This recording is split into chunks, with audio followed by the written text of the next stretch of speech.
आज जो मैं आपसे बातचीत करने वाली हूँ, हेल्दी लिविंग के बारे में बात करूंगी। स्टे फिट, अपने आप को कैसे फिट रखें और साथ ही साथ अपने हेल्थ के पैरामीटर्स को कैसे सही, कैसे बैलेंस्ड रख सके। तो आज जो भी मैं आपसे बातचीत करूंगी, ये इन्हीं सारी चीजों से रिलेटेड होगी। और ये क्यों इम्पोर्टेंट है?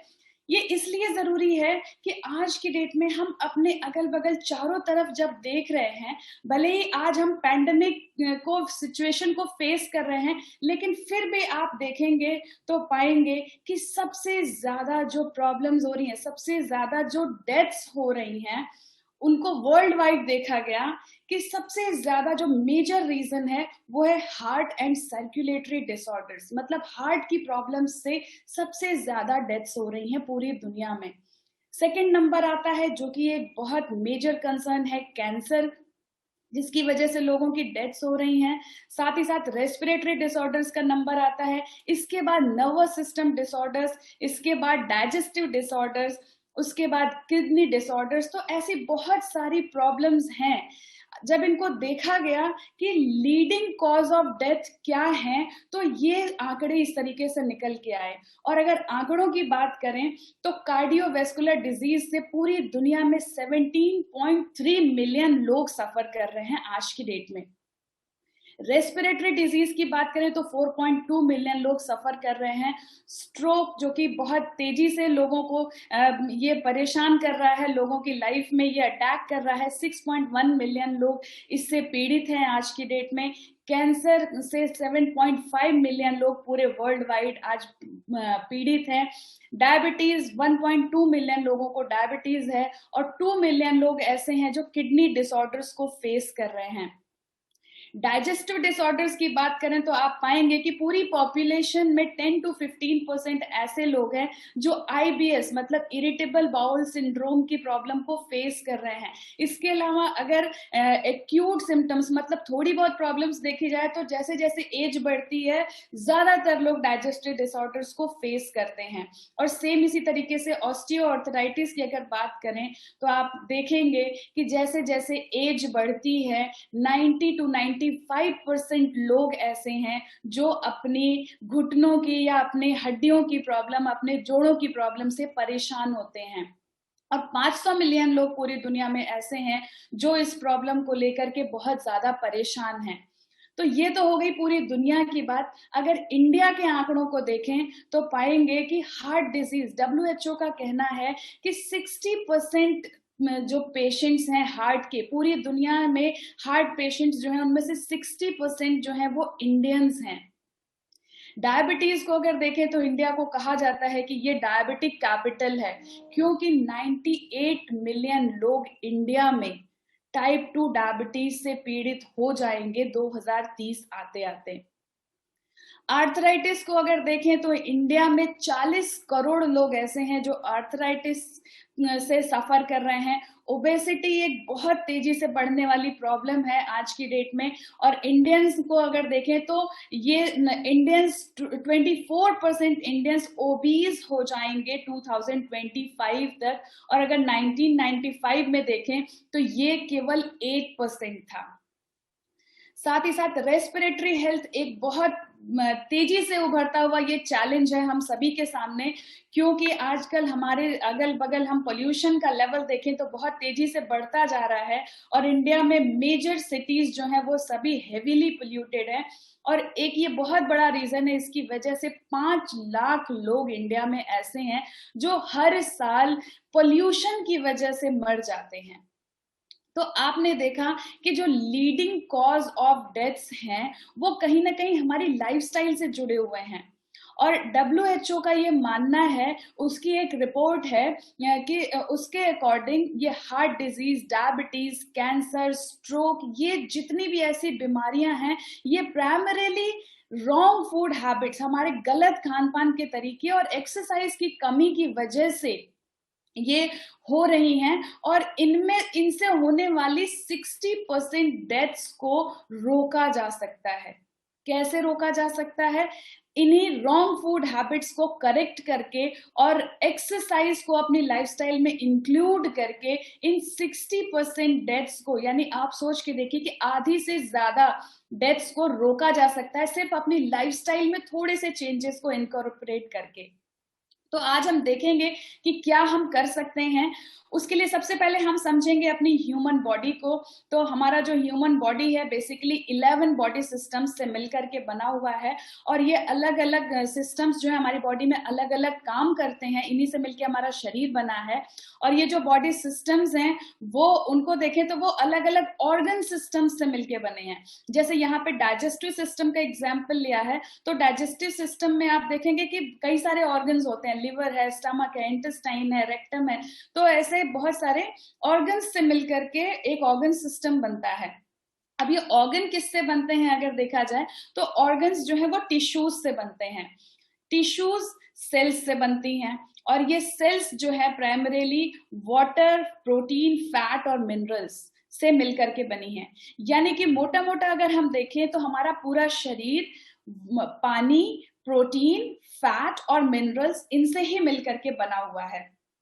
तो अगर हम अपने शरीर को हेल्दी रखना चाहते हैं तो हमें पहले समझना होगा कि हमारे शरीर को किन चीजों की जरूरत है।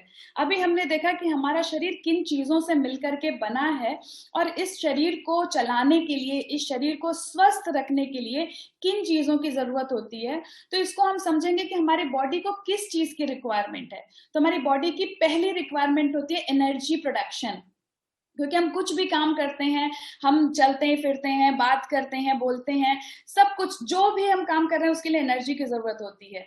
इवन जब हम काम नहीं भी कर रहे हैं और इवन हम सो भी रहे हैं तो भी हमारी बॉडी को एनर्जी की जरूरत होती है, क्योंकि हमारा हार्ट बीट कर रहा होता है, हमने जो खाना खाया, हमारा डाइजेस्टिव सिस्टम वर्क कर रहा है, हमारी किडनीज काम कर रही हैं, तो हमारे ऑर्गन्स जो भी काम कर रहे हैं इन सब के लिए एनर्जी की जरूरत होती है। तो एनर्जी रिक्वायरमेंट बॉडी की पहली प्राथमिक जरूरत है। दूसरी जरूरत होती है ग्रोथ एंड रिपेयर की, क्योंकि हमारी बॉडी के अंदर कुछ ना कुछ टूट फूट चलती रहती है। बॉडी के अंदर इतने सारे सिस्टम्स काम करते रहते हैं, तो कुछ ना कुछ टूट फूट होती रहती है, तो वहां पे रिपेयरिंग की जरूरत होती है। साथ ही आप देखें, अगर एक छोटा बच्चा पैदा होता है उसके अंदर ग्रोथ होती है, तो ग्रोथ एंड रिपेयर की जरूरत होती है हमारे शरीर को सर्वाइव करने के लिए। और तीसरी जो है, ये भी प्राइमरी रिक्वायरमेंट है, ये है प्रोटेक्शन, अपने आप को प्रोटेक्ट करके रखना, क्योंकि इन्वायरमेंट में बहुत सारे वायरसेस, बैक्टीरिया, बहुत सारे ऐसे पैथोजेंस हैं जो हमारी कोशिकाओं को बीमार कर सकते हैं। तो हमारे शरीर को सर्वाइवल के लिए इंपॉर्टेंट है अपने आप को प्रोटेक्ट करना, और इसी को हम कहते हैं इम्यूनिटी। तो बॉडी की प्राइमरी रिक्वायरमेंट्स को अगर देखें तो ये 3 ही प्राइमरी रिक्वायरमेंट्स होती है हमारे शरीर की, और हम जो भी खाना खाते हैं हमारी ये जरूरतें वहां से पूरी होती हैं, क्योंकि जो खाना हम खाते हैं उसमें हमें न्यूट्रिशन मिलता है, और ये न्यूट्रिएंट्स जो होते हैं, ये न्यूट्रिशन ही हमारी बॉडी की इन रिक्वायरमेंट्स को पूरी करता है। तो अभी देखते हैं ये न्यूट्रिएंट्स क्या होते हैं। तो बेसिकली ये न्यूट्रिएंट्स 2 तरीके के होते हैं, मैक्रो न्यूट्रिएंट्स और माइक्रो न्यूट्रिएंट्स। क्या क्या होते हैं? Carbohydrates, proteins, fat, vitamins, minerals, water and fibre यानी रफेज। तो ये होते हैं हमारे न्यूट्रिएंट्स। मैक्रो न्यूट्रिएंट्स वो होते हैं जिनकी हमें ज्यादा मात्रा में रिक्वायरमेंट होती है, यानी कुछ ग्राम्स में जरूरत होती है हमारे शरीर को हर रोज, इनको हम मैक्रो न्यूट्रिएंट्स कहते हैं। तो कौन कौन से मैक्रो न्यूट्रिएंट्स होते हैं? सबसे पहला होता है कार्बोहाइड्रेट। कार्बोहाइड्रेट हमें पर डे कितना लेना चाहिए? जितनी कैलोरी आपको कंज्यूम करनी चाहिए, जो आपकी कैलोरी है दिन भर की, उसका 45 to 55 यानी कि लगभग आधी कैलोरी आपकी कार्बोहाइड्रेट से आनी चाहिए। फैट को अगर देखें तो 20 to 60 ग्राम, और इसको अगर कैलोरी इंटेक से कंपेयर करें तो पर डे जितनी कैलोरीज आप कंज्यूम करते हैं उसका 20% फैट्स से आना चाहिए। और फिर थर्ड मैक्रोन्यूट्रिएंट होता है, यह है प्रोटीन। और डिजीज एंड कंट्रोल प्रिवेंशन के लिए रिकमेंडेशन है कि आपका जो कैलोरी इंटेक है उसका 20 to 35% प्रोटीन से आना चाहिए। और कितनी जरूरत होती है? तो एक अडल्ट को पर डे उसके बॉडी वेट के हिसाब से, पर ग्राम पर केजी बॉडी वेट के हिसाब से उन्हें प्रोटीन कंज्यूम करना चाहिए। बच्चों को देखें तो बच्चों की रिक्वायरमेंट थोड़ी ज्यादा होती है, क्योंकि वो ग्रोइंग फेज में होते हैं, उनकी नई सेल्स बन रही होती हैं ज्यादा तेजी से, उनकी बोन्स ज्यादा तेजी से बन रही होती है, उनके सारे सिस्टम्स बन रहे होते हैं, तो इसलिए बच्चों को प्रोटीन की थोड़ी ज्यादा रिक्वायरमेंट होती है। तो बच्चों को 1.5 ग्राम पर केजी बॉडी वेट के हिसाब से प्रोटीन इंटेक करना चाहिए।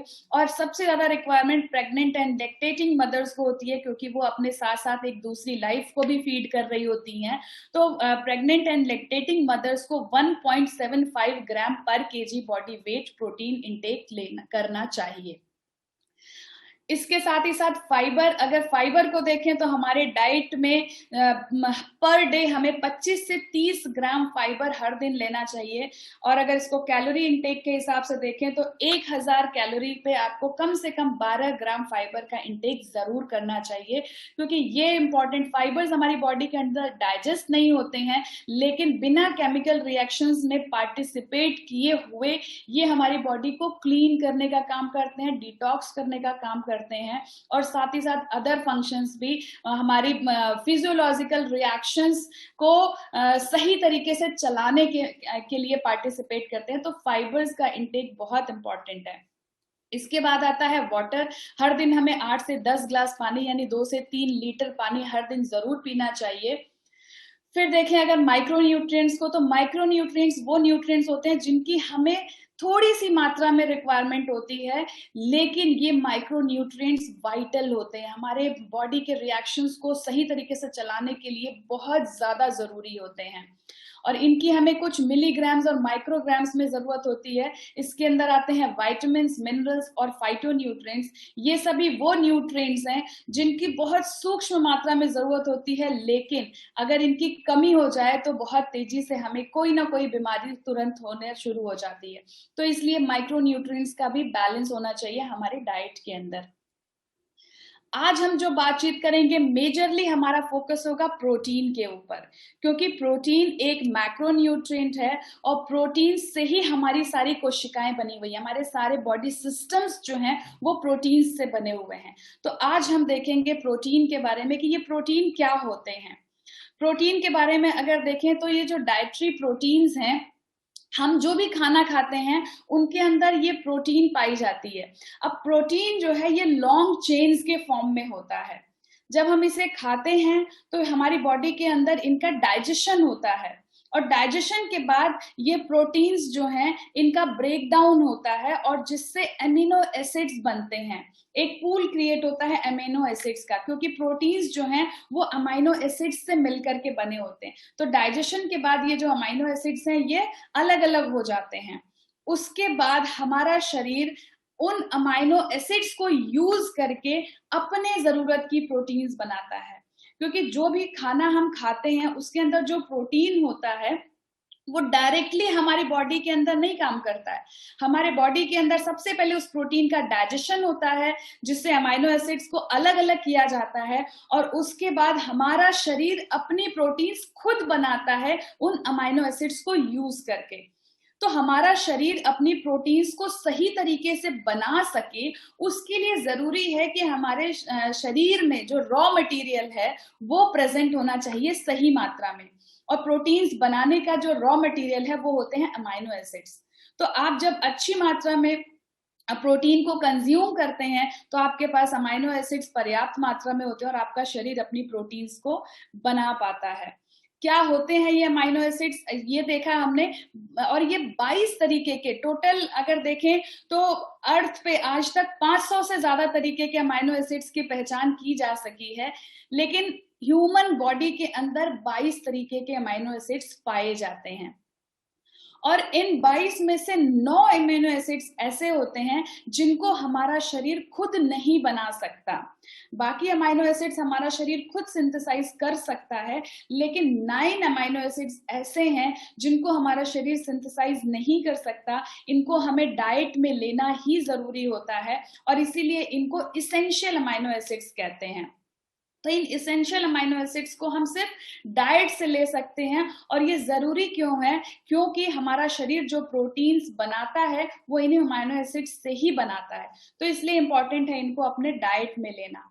और क्यों हम बात कर रहे हैं इतनी ज्यादा प्रोटीन के बारे में, तो हम सबसे पहले देखेंगे कि प्रोटीन के कौन कौन से फंक्शंस हैं जो हमारी बॉडी के अंदर काम करते हैं। तो प्रोटीन क्या काम करता है हमारे शरीर के अंदर, उसको देखेंगे। सबसे पहला है ग्रोथ एंड रिपेयर। जैसे एक बच्चा होता है, उसकी बॉडी के अंदर ग्रोथ होती है, वो अडल्ट बनता है, इस ग्रोथ के लिए प्रोटीन रिक्वायर्ड होता है। साथ ही साथ जो रिपेयरिंग, जहां भी टूट फूट होती है, डैमेज होती है, उस रिपेयरिंग के लिए भी प्रोटीन रिक्वायर्ड होता है। और प्रोटीन एक ऐसी चीज है जिसको हमारा बॉडी स्टोर नहीं कर सकता है। प्रोटीन हमें हर समय, हर दिन उसकी जरूरत होती है, क्योंकि हमारे शरीर में कॉन्स्टेंटली ये टर्नओवर चलता रहता है। मतलब नई सेल्स का बनना और पुरानी सेल्स का डेड होना, डैमेज होना, ये लगातार प्रोसेस है। तो हमारे बॉडी को लगातार प्रोटीन की जरूरत होती है।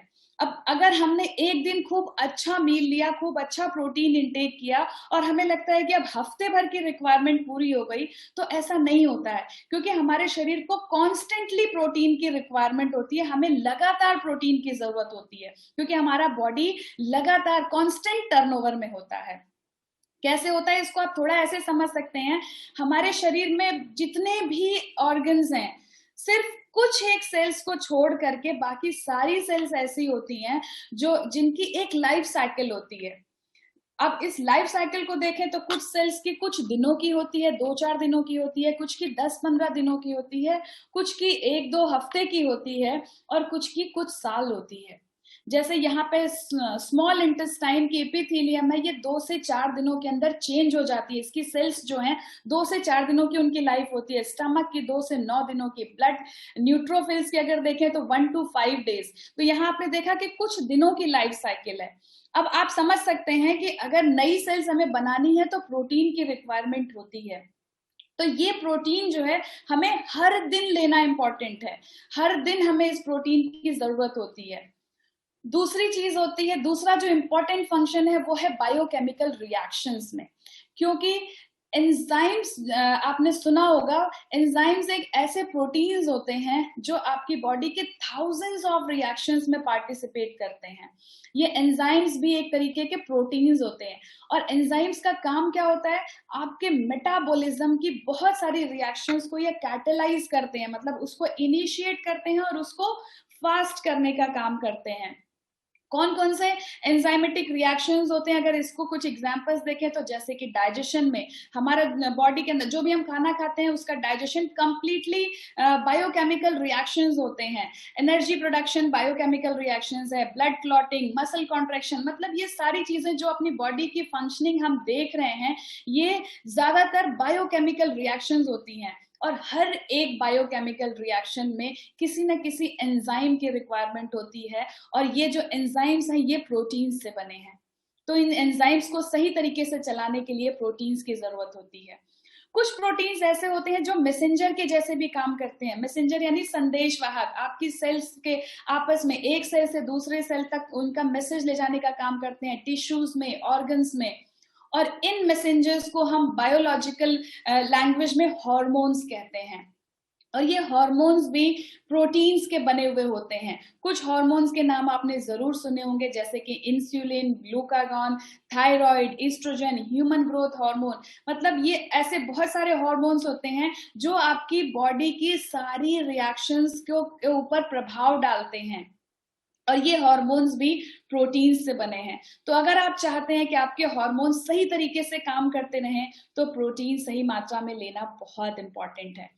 साथ ही साथ प्रोटीन हमारी बॉडी को स्ट्रक्चर प्रोवाइड करते हैं, क्योंकि कुछ प्रोटीन्स ऐसी होती हैं जो फाइब्रस होती हैं, वो हमारी बॉडी को स्टिफनेस और रिजिडिटी प्रोवाइड करती हैं। और ये कौन कौन सी प्रोटीन्स होती हैं? केराटिन, कोलेजन और elastin. Keratin protein most abundant protein है, सबसे ज्यादा मात्रा में हमारी बॉडी के अंदर पाया जाता है। बेसिकली हमारे जो सेल का स्ट्रक्चर है वो केराटिन का बना हुआ होता है। कोलेजन प्रोटीन हमारी बॉडी को स्ट्रेंथ देता है, हमारी कोशिकाओं को स्ट्रेंथ देता है, और इलास्टिन उनको फ्लेक्सिबिलिटी देता है। तो इन्हीं प्रोटीन से मिलकर के हमारी कोशिकाएं बनी हैं, यानी हमारा शरीर बना हुआ है। साथ ही साथ प्रोटीन आपके ब्लड के अंदर प्रॉपर पीएच मेंटेन करने का भी काम करता है। पीएच क्या होता है? एसिडिक होता है, बेसिक होता है। 7 से कम है तो आपका ब्लड एसिडिक हो जाएगा, अगर ब्लड में पीएच 7 से ज्यादा हो गया है तो ब्लड एल्कलाइन हो जाता है। लेकिन हमारे बॉडी के अंदर प्रोटीन्स जो होती हैं वो ऐसा होने नहीं देती हैं, वो हमारी बॉडी के अंदर प्रॉपर पीएच को मेंटेन करने का काम करती हैं। हमारी बॉडी के अंदर एक प्रोसीजर होता है जिसको कहते हैं होमियोस्टैसिस। होमियोस्टैसिस का मतलब होता है कि हमारे बॉडी के अंदर सारी चीजें सुचारू रूप से सही मात्रा में प्रेजेंट हो। अगर ये बैलेंस थोड़ा भी इधर उधर होता है तो हमारा शरीर कुछ ऐसे रिएक्शंस करता है ताकि वो चीज फिर से बैलेंस हो जाए। जैसे अगर हम बहुत ज्यादा ठंडी जगह पे चले जाएं तो हमारा शरीर अपने आप को गर्म करता है, अगर हम बहुत गर्म जगह पे हैं तो हमारा शरीर अपने आप को ठंडा करता है, तो ये टेम्परेचर को रेगुलेट करता है। उसी तरीके से एसिडिटी और एल्कलाइन लेवल को भी ये मेंटेन करता है, इसी को कहते हैं होमियोस्टैसिस। और होमियोस्टैसिस जो है ये बेसिकली हमारे शरीर के अंदर जो प्रोटीन्स हैं वो इस काम को कर पाती हैं। इसके साथ ही साथ प्रोटीन हमारी बॉडी के अंदर फ्लूइड का बैलेंस भी बना करके रखता है कि कितना पानी हमारे शरीर के अंदर होना चाहिए, गाढ़ा या पतला, उसकी थिकनेस को कितना होना चाहिए, ये सारी चीजें जो हैं ये प्रोटीन्स हमारे ब्लड के अंदर मेंटेन करती हैं। क्योंकि हमारे शरीर के अंदर, हमारे ब्लड के अंदर एल्ब्यूमिन और ग्लोब्यूलिन दो ऐसी प्रोटीन्स होते हैं जो बॉडी का फ्लूइड बैलेंस बना करके रखते हैं। क्योंकि ये जो एल्ब्यूमिन और ग्लोब्यूलिन है ये वाटर रिटेंशन का काम करती हैं। लेकिन अगर हम एनफ प्रोटीन्स नहीं खा रहे हैं तो हमारे ब्लड के अंदर एल्ब्यूमिन और ग्लोब्यूलिन का लेवल डिक्रीज हो जाता है। इससे होता क्या है कि एल्ब्यूमिन और ग्लोब्यूलिन का जब लेवल कम हो जाता है तो ये सही तरीके से वाटर को होल्ड नहीं कर पाते हैं। तो ब्लड के अंदर जितना वाटर होना चाहिए उसको वहां पे होल्ड जब नहीं कर पाता है तो वहां से वो वाटर वहां से निकल करके पेनिट्रेट करता है हमारे टिश्यूज के अंदर। और जब टिश्यूज के अंदर ये वाटर एक्सेस आ जाता है तो टिश्यू फ्लूइड का वॉल्यूम बढ़ जाता है और ये हमें कैसे दिखाई देता है? स्वेलिंग के फॉर्म में। तो यानी कि प्रोटीन्स की कमी से अगर एल्ब्यूमिन और ग्लोब्यूलिन कम बन रहा है हमारे शरीर में तो हमारी बॉडी के अंदर स्वेलिंग होना शुरू हो जाता है। तो इस तरीके से हम देखते हैं प्रोटीन जो है हमारे फ्लूइड बैलेंस का भी काम करता है। इम्यून सिस्टम को बूस्ट करते हैं प्रोटीन्स, क्योंकि इम्यूनोग्लोब्यूलिन्स यानी कि एंटीबॉडीज प्रोटीन्स से बने होते हैं और ये एंटीबॉडीज ही हमारी बॉडी के अंदर जितने भी वायरसेस, बैक्टीरिया, हार्मफुल बाहरी जो इन्वेडर्स होते हैं, जो पैथोजेंस होते हैं, उनसे लड़ने का काम करते हैं। और बहुत अच्छी बात क्या है कि हमारा शरीर एक बार जो एंटीबॉडी बनाना सीख लेता है फिर उसको पूरे लाइफ टाइम में कभी नहीं भूलता है। लेकिन ये एंटीबॉडीज पर्याप्त मात्रा में बनती रहें उसके लिए प्रोटीन सप्लाई बहुत इंपॉर्टेंट है। इसके बाद आता है कुछ ऐसी प्रोटीन्स होती हैं जो ट्रांसपोर्ट न्यूट्रिएंट्स को ट्रांसपोर्ट करने और स्टोर करने का भी काम करते हैं। तो ये हमारी सेल्स के अंदर, सेल्स के बाहर और विद इन द सेल के अंदर अलग अलग ऑर्गेनेलीज में भी ये न्यूट्रिएंट्स और को पहुंचाने का काम करते हैं, उनके ट्रांसपोर्टेशन का काम करते हैं। तो कुछ ऐसे सब्सटेंस होते हैं जैसे कि vitamins, minerals, blood sugar, cholesterol, oxygen, इन सबको हमें ट्रांसपोर्ट करने की जरूरत होती है। जैसे आपको पता होगा हीमोग्लोबिन ऑक्सीजन को ट्रांसपोर्ट करता है, ये ऑक्सीजन का कैरियर होता है। ग्लूकोज ट्रांसपोर्टर्स होते हैं, ये ग्लूकोज को कैरी करते हैं। और साथ ही साथ लाइपोप्रोटीन्स होती हैं जो कोलेस्ट्रॉल और अदर फैट्स को कैरी करने का और स्टोर करने का काम करते हैं। तो प्रोटीन्स जो है ये स्टोरेज और ट्रांसपोर्टेशन में भी हेल्प करते हैं। और एक और भी चीज है, प्रोटीन हमें एनर्जी भी प्रोवाइड कर सकता है। लेकिन प्रोटीन जब हम खाते हैं ये हमें 4 कैलोरी पर ग्राम एनर्जी प्रोवाइड करता है, लेकिन हमारी बॉडी ये करना नहीं चाहती है क्योंकि ये लीस्ट इंपॉर्टेंट काम है। क्योंकि प्रोटीन्स का हमारे शरीर में बहुत सारे काम होते हैं, बहुत सारे फंक्शंस होते हैं। तो हमारी बॉडी के लिए ये लास्ट थिंग होती है जो हमारा शरीर प्रोटीन से एनर्जी प्रोड्यूस करता है। अगर आप 18 to 48 आवर्स तक बिना फूड के रहते हैं, 18 से 48 घंटे तक कुछ भी नहीं खाते हैं, फास्टिंग स्टेट में रहते हैं, तब आपका शरीर आपके स्केलेटल मसल्स को डिसॉल्व करना शुरू करता है एनर्जी प्रोडक्शन के लिए। तो ये हमने डिस्कस किए कुछ इंपॉर्टेंट फंक्शंस जो प्रोटीन्स हमारे शरीर में करता है। तो अभी हमने समझा कि प्रोटीन्स हमारे लिए कितने इंपॉर्टेंट हैं, हर दिन हमें प्रोटीन लेना कितना जरूरी है। लेकिन अगर कुछ फैक्ट्स को देखें, स्पेशली इंडिया में, ये अगर इन फैक्ट्स को देखें तो 80% इंडियंस ऐसे हैं जो अपनी डाइट में इनफ प्रोटीन नहीं ले रहे हैं। सिर्फ 20% इंडियंस ऐसे हैं जो अपनी डाइट में इनफ प्रोटीन ले रहे हैं।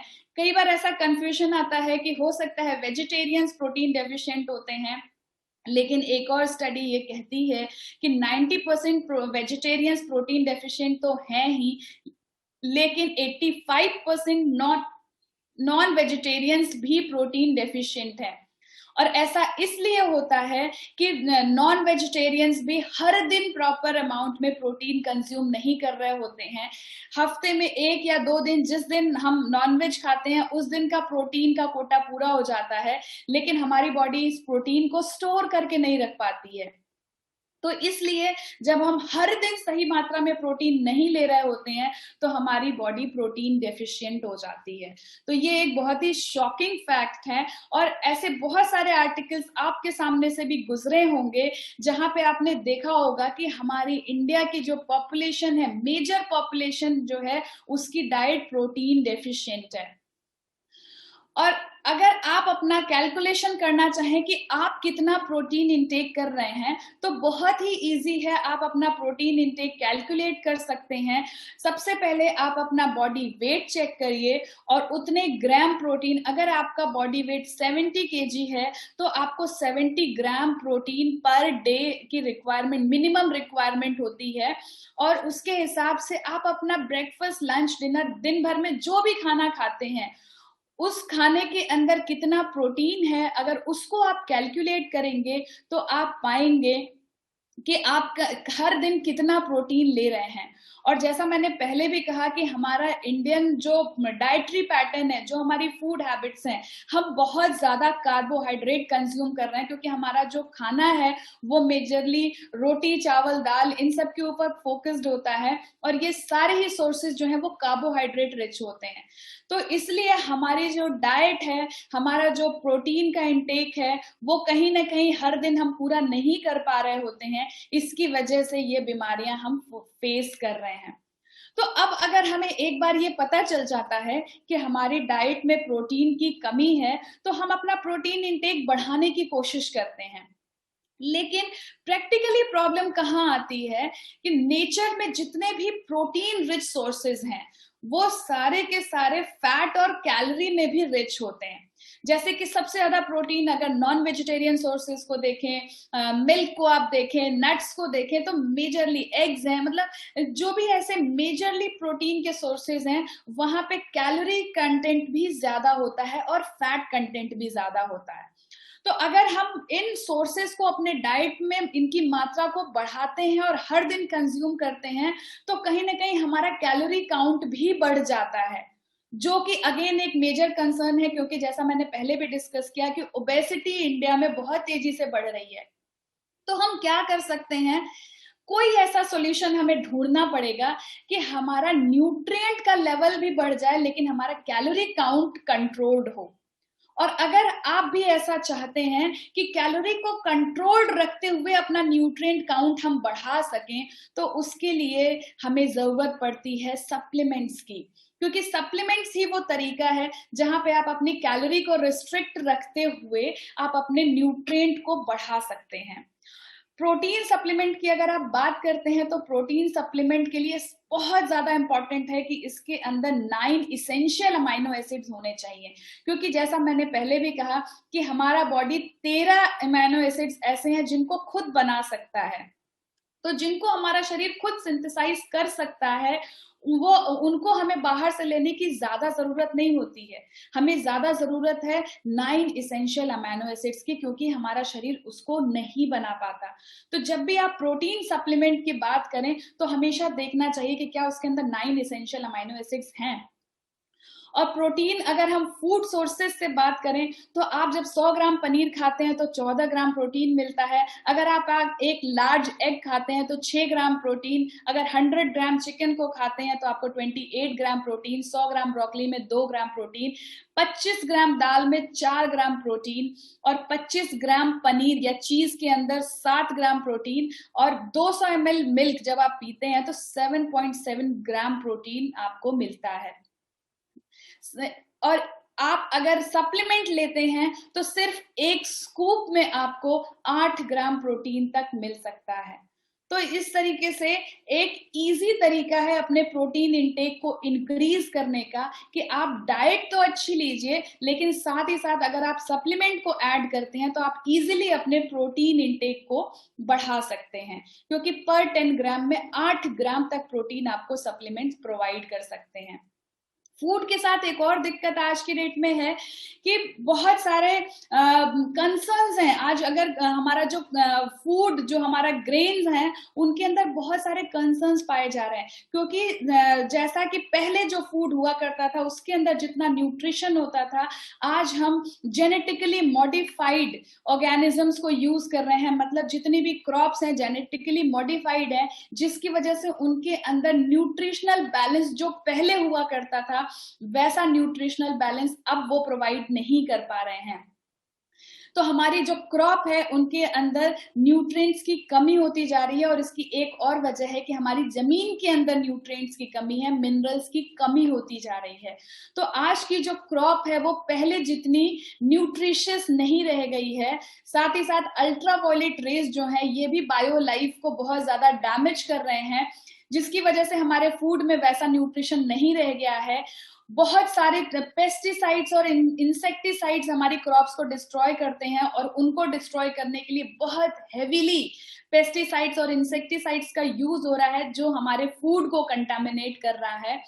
और अगर आप देखें तो बीज जो हनी बीज होती हैं जो पॉलिनेशन का काम करते हैं, उनकी कॉलोनीज डिक्रीज होती जा रही हैं। इसकी वजह से भी जो हमारी क्रॉप्स के अंदर जो नेचुरल पॉलिनेशन होता था वो हैम्पर हो रहा है, और हमारी क्रॉप्स की क्वालिटी वैसी नहीं रह गई है जैसी पहले हुआ करती थी।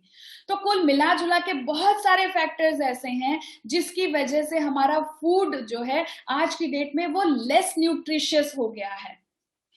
और इसीलिए जब सप्लीमेंट्स की बात करते हैं तो हमेशा ऑर्गेनिक सप्लीमेंट्स के ऊपर फोकस करना चाहिए, क्योंकि सप्लीमेंट वो चीज है जो आप फूड को कंसंट्रेटेड फॉर्म में ले रहे हैं। अब अगर हमारा सप्लीमेंट ऑर्गेनिक नहीं है तो हमारे जो फूड के अंदर जितने पेस्टिसाइड्स और इंसेक्टिसाइड जितने केमिकल्स हैं वो भी कंसंट्रेटेड फॉर्म में हमारी बॉडी के अंदर डिपॉजिट होना शुरू हो जाते हैं। तो इसीलिए जब भी सप्लीमेंट की बात करें तो हमेशा ऑर्गेनिक सप्लीमेंट्स को चूज करना चाहिए।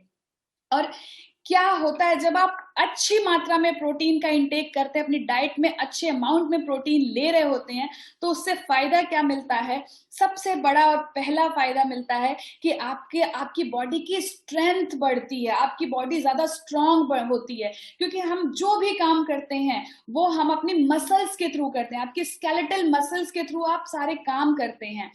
तो जब आप प्रोटीन अच्छी मात्रा में लेते हैं तो आपकी मसल्स अच्छे से बनती हैं, और आपका मसल मास जब बढ़ता है तो आपकी स्ट्रेंथ बढ़ती है।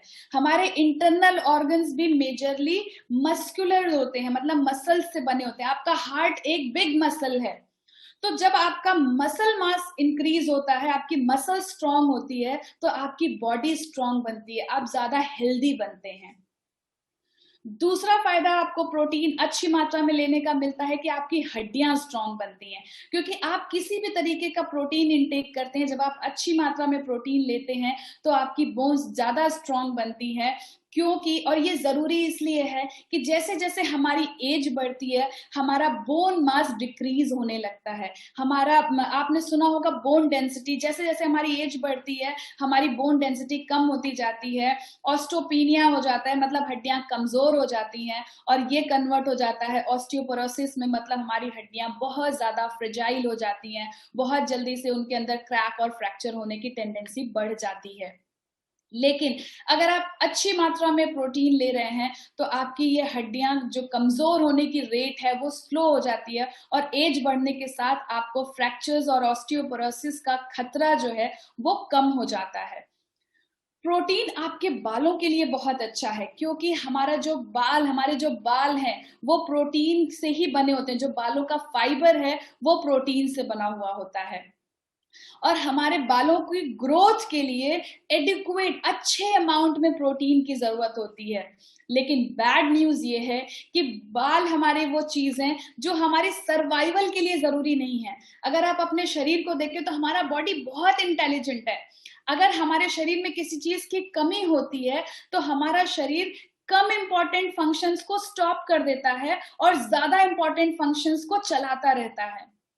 तो अब अगर प्रोटीन की बात करें तो हमारे जो हेयर हैं हमारे सर्वाइवल के लिए इंपॉर्टेंट नहीं होते हैं। अगर हम प्रोटीन कम ले रहे हैं तो हमारा बॉडी हमारे हेयर की तरफ प्रोटीन सप्लाई को कम कर देता है। बहुत कम इसलिए कर देता है क्योंकि हेयर हमारी सर्वाइवल के लिए इंपॉर्टेंट नहीं है। लेकिन अब होता क्या है कि बालों का एक साइकिल होता है।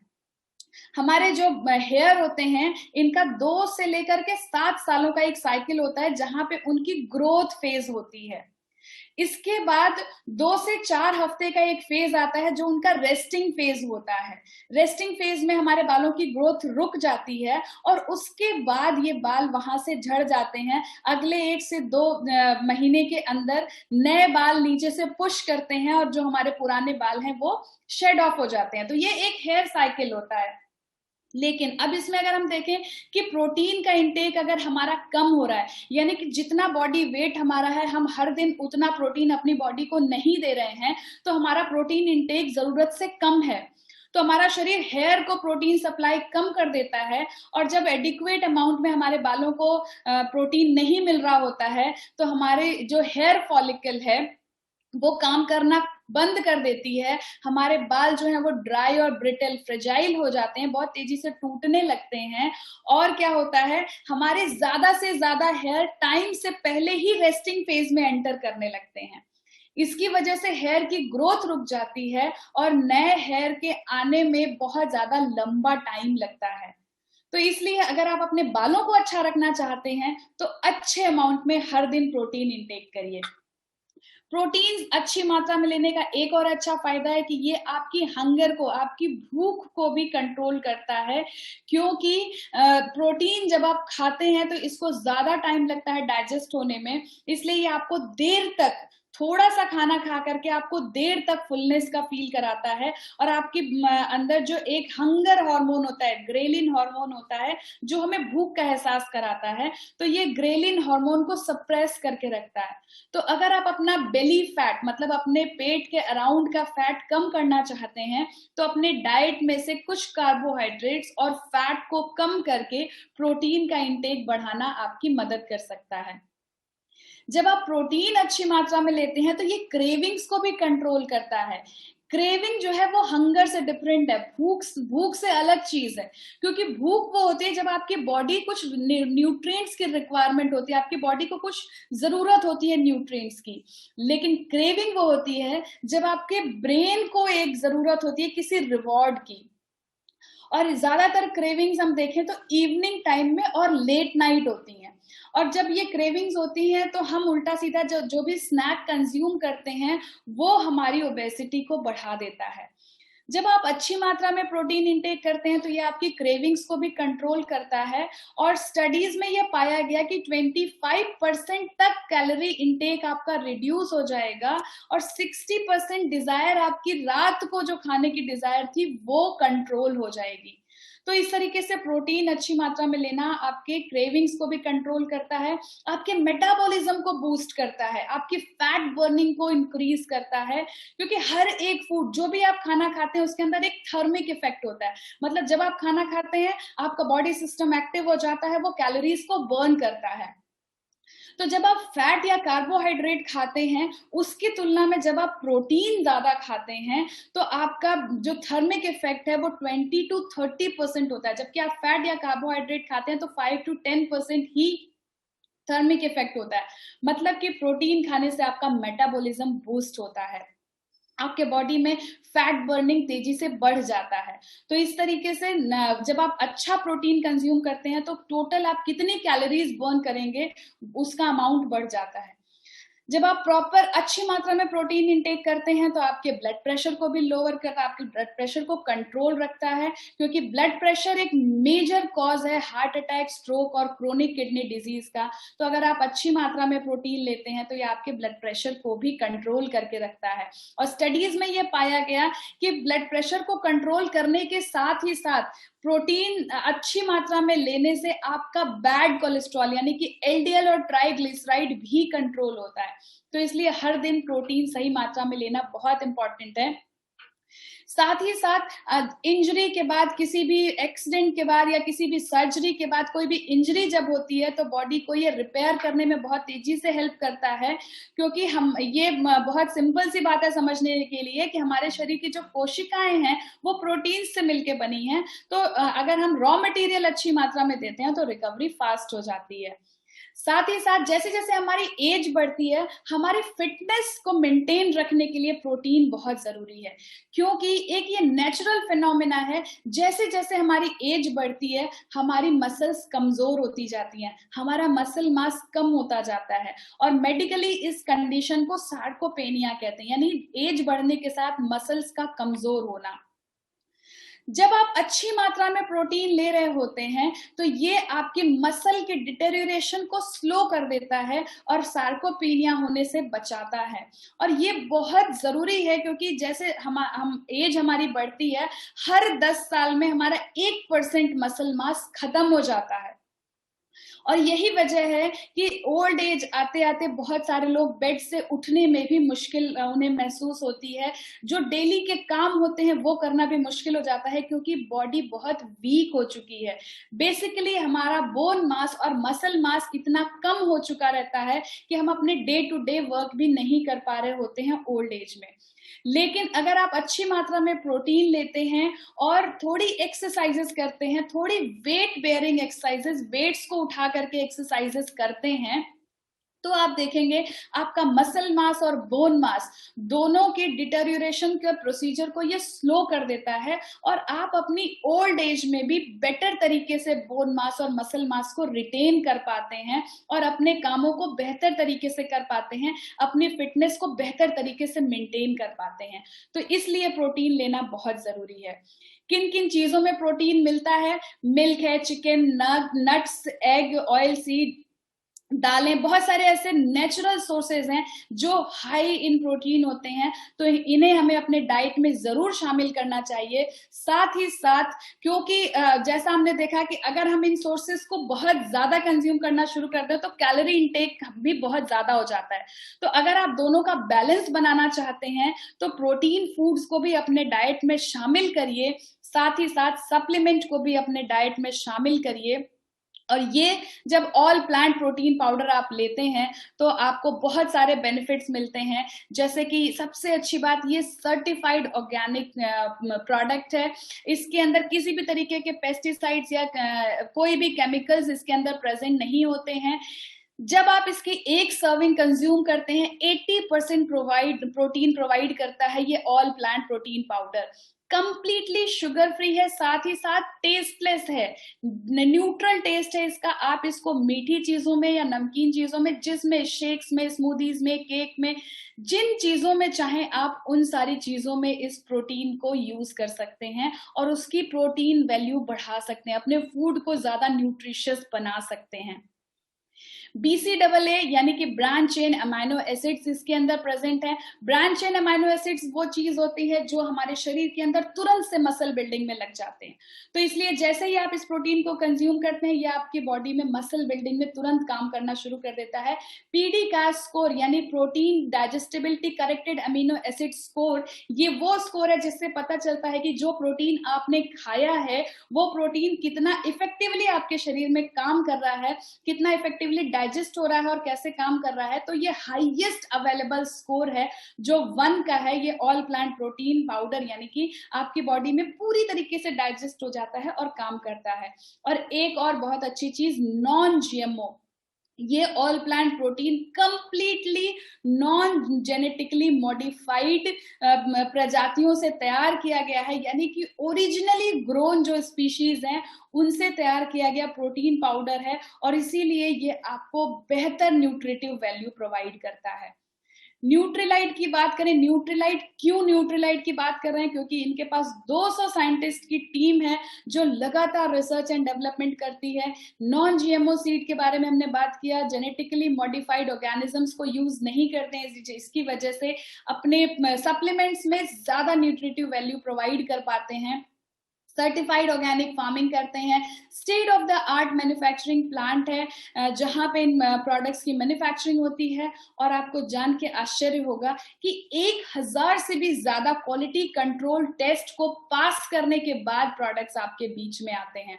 और यही वजह है कि इतने इफेक्टिव प्रोडक्ट्स और पेटेंटेड सेफ प्रोडक्ट्स आपके बीच में ले आ पाते हैं न्यूट्रीलाइट के थ्रू। और एक और अच्छी चीज कि इन न्यूट्रीलाइट के प्रोडक्ट्स के अंदर फाइटोन्यूट्रिएंट्स का एडवांटेज आपको मिलता है जो अदर प्रोडक्ट्स में आपको नहीं मिलता है। इवन जो आप नेचुरल फूड कंज्यूम करते हैं उसमें भी फाइटोन्यूट्रिएंट्स का लेवल बहुत कम हो जाता है, क्योंकि ये फाइटोन्यूट्रिएंट्स बहुत ही फ्रेजाइल होते हैं। ये प्लांट्स के अंदर ऐसे केमिकल्स, उनके एंजाइम्स, उनके हार्मोन्स, सेपोनिन्स, कलर्स, एंटीऑक्सीडेंट्स, ये ऐसे केमिकल्स होते हैं जो हमारी बॉडी के लिए बहुत बेनिफिशियल होते हैं। लेकिन बैड न्यूज ये है कि जैसे ही आप किसी फल या सब्जी को तोड़ते हैं और अपने टेबल पर रख देते हैं, ये उस पौधे से अलग होने के बाद से ही उसके अंदर फाइटोन्यूट्रिएंट्स का लेवल कम होना शुरू हो जाता है और 24 घंटे के बाद उसमें से मैक्सिमम फाइटोन्यूट्रिएंट्स डिस्ट्रॉय हो चुके होते हैं। तो इसलिए हम जो फ्रूट्स एंड वेजिटेबल्स भी कंज्यूम कर रहे हैं वहां भी फाइटोन्यूट्रिएंट्स की कमी हो जाती है। न्यूट्रीलाइट के सप्लीमेंट्स के साथ अच्छी बात यह है कि इनके अंदर जब आप इनको कंज्यूम करते हैं तो इसमें आपको एडेड एडवांटेज फाइटोन्यूट्रिएंट्स का मिलता है। साथ ही साथ सीड टू सप्लीमेंट पूरा कंट्रोल अपने हाथ में होता है, इसीलिए आपको बेस्ट क्वालिटी सप्लीमेंट्स प्रोवाइड कर पाते हैं। अब देखते हैं हम कि मार्केट से हम बहुत सारी चीजें हम जब छोटे थे, हमने बचपन से हमारे पेरेंट्स ने हमें दिया, हम अपने बच्चों को दे रहे हैं और डॉक्टर्स भी रेकमेंड करते हैं। तो हम मार्केट से जो भी सप्लीमेंट्स कंज्यूम कर रहे हैं थोड़ा उसकी एनालिसिस करते हैं। आपके घर में भी अगर कोई डब्बा हो तो आप उसको एनालाइज कर सकते हैं, आप उसके न्यूट्रिटिव वैल्यू को देखिए। तो यहाँ पे एक ऐसा ब्रांड का ये लेबल है जो कि डॉक्टर्स द्वारा मोस्ट प्रिस्क्राइब्ड ब्रांड है। अगर आप इसके लेबल को देख पा रहे हैं तो आप देखिए कि इसके अंदर प्रोटीन पर 100 ग्राम में प्रोटीन सिर्फ 34 ग्राम है। और बाकी क्या है, इसके अंदर कार्बोहाइड्रेट्स आप देख पा रहे होंगे 53.3 ग्राम कार्बोहाइड्रेट, जिसमें से शुगर 29 ग्राम। अगर 5 ग्राम का एक टीस्पून होता है तो आप सोचिए कि 6 चम्मच चीनी, करीब करीब 6 चम्मच चीनी आप तो अपने बच्चे को या खुद कंज्यूम कर रहे हैं कि ये प्रोटीन का सप्लीमेंट है, लेकिन उसमें हम बहुत सारी शुगर कंज्यूम कर रहे हैं अननोइंगली। तो इसीलिए जब भी आप प्रोटीन का सप्लीमेंट लीजिए तो आप उसके लेबल को जरूर स्टडी करिए कि हम एक्चुअली क्या कंज्यूम कर रहे हैं। और अगर प्राइस को देखें तो इसकी पर केजी एमआरपी जो है 1465 आती है, यानी कि पर ग्राम प्रोटीन 34 ग्राम प्रोटीन है तो पर ग्राम प्रोटीन 4.2 रुपीज आप खर्च कर रहे हैं ये जो ब्रांड है इसके ऊपर। अगेन एक ये दूसरा ब्रांड है, ये भी डॉक्टर्स के द्वारा प्रिस्क्राइब्ड ब्रांड है और इसमें आप देखते हैं कि 100 ग्राम में 25 ग्राम प्रोटीन और शुगर जो है 30 ग्राम, यानी प्रोटीन जितना कंज्यूम कर रहे हैं उससे ज्यादा शुगर हम कंज्यूम कर रहे हैं अगर इस प्रोटीन को हम कंज्यूम करते हैं तो। और पैसे कितने खर्च कर रहे हैं आप? 1476 रुपए पर केजी इस प्रोटीन सप्लीमेंट के ऊपर खर्चा करें, यानी कि 5.88 रुपीज पर ग्राम प्रोटीन के लिए आप खर्च कर रहे हैं। अब आते हैं कुछ ऐसे ब्रांड्स के ऊपर जो हेल्थ ड्रिंक्स हमने भी बचपन से पिए हैं और हम अपने बच्चों को भी दे रहे हैं।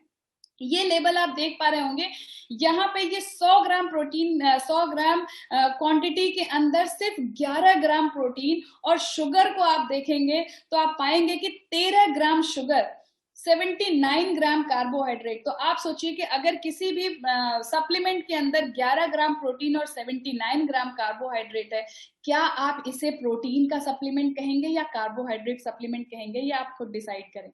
शुगर इसके अंदर 13.5 ग्राम होती है, और ये वाला सप्लीमेंट लेने के लिए आप 455 रुपीज पर केजी के हिसाब से स्पेंड कर रहे हैं। और प्रोटीन की वैल्यू देखें तो 4.13 रुपीज पर ग्राम प्रोटीन के लिए आप खर्च कर रहे हैं।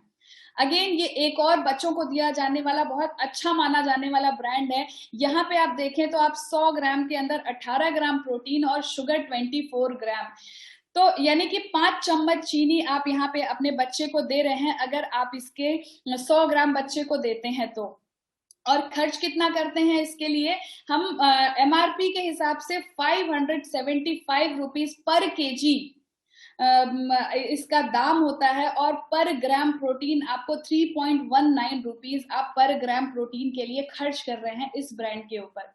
ये एक और बहुत ही फेमस, बहुत ही पॉपुलर ब्रांड है। यहाँ पे भी आप देख पा रहे होंगे प्रोटीन की क्वांटिटी 7 ग्राम, और कार्बोहाइड्रेट शुगर को अगर देखें, सुक्रोज है, सुक्रोज यानी कि शुगर, चीनी 32 ग्राम शुगर पर 100 ग्राम, और इसके अंदर इसकी एमआरपी 418 रुपए पर केजी है, और 5.97 रुपीज 1 ग्राम प्रोटीन के लिए आप ऑलरेडी इस ब्रांड के ऊपर खर्च कर रहे हैं। तो इस तरीके से हमने देखा कि जो सप्लीमेंट्स आज तक, जो हेल्थ ड्रिंक्स आज तक हम कंज्यूम कर रहे हैं, उसमें कहीं ना कहीं बहुत ज्यादा मात्रा में कार्बोहाइड्रेट्स और शुगर्स प्रेजेंट हैं। जबकि हमें अब हमारे डाइट में ऑलरेडी, क्योंकि हम रोटी चावल दाल जो कुछ भी खा रहे हैं ये कार्बोहाइड्रेट रिच फूड लेना है। बच्चे बहुत ज्यादा शुगर ऑलरेडी कंज्यूम कर रहे होते हैं, उन्हें मीठी चीजें पसंद होती हैं, तो ऑलरेडी जो डाइट में हमारे ज्यादा है कार्बोहाइड्रेट और शुगर, हम हेल्थ ड्रिंक में भी वही अगर ज्यादा ले रहे हैं तो ये हमारे लिए बेनिफिशियल नहीं है। तो हमारा सप्लीमेंट कैसा होना चाहिए? यहाँ पे अगर ऑल प्लांट प्रोटीन पाउडर का आप लेबल देख पा रहे हो तो आप देखेंगे कि इसके पर 10 ग्राम में 8 ग्राम प्रोटीन है, यानी कि 80% इसके अंदर प्रोटीन है। और कार्बोहाइड्रेट आप देख पा रहे होंगे 0.3 ग्राम, यानी कि नेग्लेजिबल क्वांटिटी में इसके अंदर कार्बोहाइड्रेट है, और ये sugar free, completely sugar free है। खर्चा कितना करते हैं ये? 3538 रुपीज पर केजी इसकी प्राइस आती है अगर आप इसके प्रिफर्ड कस्टमर बन के बायर्स प्राइस पे इस प्रोटीन को खरीदते हैं तो। और आपको जो कॉस्ट पड़ेगी 4.4 रुपीज पर ग्राम प्रोटीन की। तो इस तरीके से आपने देखा कि जितना ऑलरेडी हम खर्च कर रहे थे उसी बजट के आसपास आप इस प्रोटीन पाउडर को कंज्यूम कर सकते हैं, और बेनिफिट आपको होगा कि आप लो कैलोरी, शुगर फ्री और लेस कार्बोहाइड्रेट वाला एक प्रोटीन सप्लीमेंट अपनी डाइट में इंक्लूड कर सकते हैं, जो कि नॉन जीएमओ है और सर्टिफाइड ऑर्गेनिक है, इसके अंदर BCAA है। तो इस तरीके का प्रोटीन सप्लीमेंट आप ऑलरेडी जितना खर्च कर रहे थे उतने बजट में अपने डाइट में इंक्लूड कर सकते हैं। तो इसीलिए मैं आपसे जरूर कहूंगी कि जिसने भी आपको ये लिंक प्रोवाइड किया है आप उससे मिल करके जरूर इंफॉर्मेशन लीजिए, क्योंकि ये बहुत पुराने टाइम से चला आ रहा है। आप सोच के देखिए, थॉमस एडिसन ने अपने जमाने में उसी टाइम ये कह दिया था कि the doctor of the future will no longer treat the human frame with drugs but rather will cure and prevent disease with nutrition. तो थॉमस एडिसन ने तभी कह दिया था कि फ्यूचर का जो डॉक्टर होगा वो इंसान को दवाइयों से नहीं बल्कि न्यूट्रिशन और क्योर से, उनकी न्यूट्रिशन से उनकी बीमारियों का इलाज करेगा। तो आज के डेट में हम देख रहे हैं, हमारी लाइफ में ये रिफ्लेक्ट हो रहा है, और हमने आंकड़ों को भी देखा कि अगर हम अपनी लाइफस्टाइल में, अपने फूड में, अपनी एक्सरसाइज में थोड़ा सा चेंज ले आते हैं तो हम बहुत सारी बीमारियों से बच सकते हैं, और एल्डरली, ओल्ड एज तक भी हेल्दी लाइफ को, हेल्दी बॉडी को एंजॉय कर सकते हैं। तो मुझे उम्मीद है कि मेरे आज के इस प्रेजेंटेशन से आपको कुछ नई चीजें जरूर पता चली होंगी, कुछ जानकारियां जरूर मिली होंगी जो आपकी लाइफ में यूजफुल साबित होंगी। अगर आपके कोई सवाल हैं तो जिसने भी आपको ये लिंक प्रोवाइड किया है, आप उनसे जरूर मिलिए, आप उनसे पूछिए, क्योंकि उनके पास आपकी लाइफस्टाइल, आपके जेंडर, आपकी जरूरत के हिसाब से सारे सॉल्यूशंस हैं।